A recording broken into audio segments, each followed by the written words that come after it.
Wala sa kanilang kasabwat sa pagbulsa ng sako-sakong pera, pinagsamantalaan ang krisis ng pandemya, pinabayaan ang ating mga kababayan na magkasakit at mamatay. Tangina, ang galing! Tangina, ang galing talaga ni Bongbong.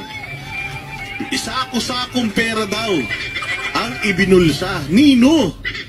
Tangina, Bongbong, bagyo lang, wala kang alam.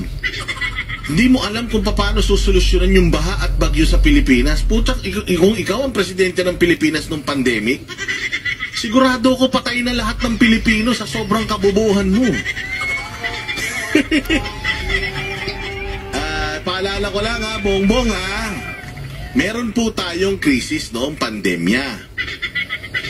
Dahil sa pandemya, nagsarado ang ekonomiya. Ano ang ginawa ni Pangulong Duterte? Binigyan niya ng ayuda yung mga hindi makapasok sa trabaho, yung mga nawalan ng trabaho, yung mga na-stuck sa bahay. Nagkaroon ng sandamukal na mga COVID facilities. Nabayaran ng PhilHealth lahat ng mga nasa ospital na nagka-COVID. Maraming namatay, putang ina ka. Buong mundo maraming namatay, Bongbong.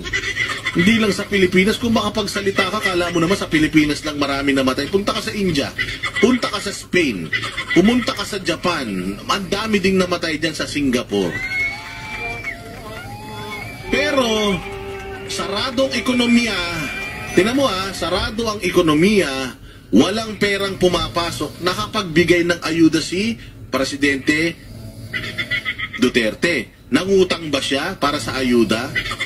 Hindi. Gumawa siya ng paraan, gumawa siya ng pagkakakitaan para magkaroon tayo ng supplies. Ano yon? Bakuna, libre nating nakukuha.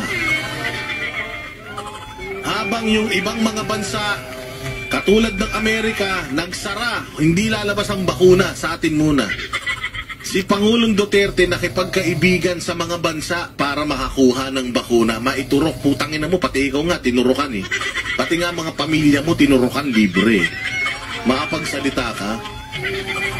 Nagbibigay pa ng ayuda. Wala nang perang pumapasok, nagbibigay pa ng ayuda si Duterte noon. First tranche, second tranche, third, tatlong tranche. Pucha yan, halos 3 taon. Nasarado ekonomiya. O ngayon, binuksan na ekonomiya. Binuksan na ekonomiya.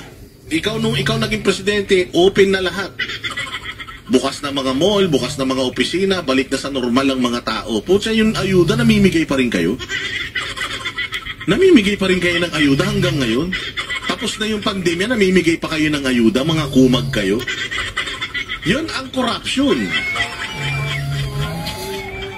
Paano mo sasabihin corrupt? Noong panahon ni Pangulong Duterte, tinaas ang sweldo ng pulis, tinaas ang sweldo ng sundalo. Namimigay pa ng ayuda. 10 taon yung passport, 10 taon yung lisensya. Yan ang presidente may nagawa. Nung binulsa yung sako-sako. Tangina, kung titingnan nyo yung mga relos ninyo, walang ganyang relos ang mga Duterte. Kung titingnan ninyo yung luho ninyo, walang ganyang luho ang mga Duterte. Pucha, ang sasakyan mo may back. Si Duterte, ang sasakyan niya normal lang. Tingnan mo sasakyan ni Duterte ngayon, pick up na itim lang. Magaling magturo ang magnanakaw. Oo, ganyan ang mga magnanakaw, magaling magturo ng mga ng iba para malihis sa kanila. Sabi nga, kung sino yung unang nagsabi na mabaho, siya ang umutot. Ano pa sasabihin? Puta, fake news, di ba?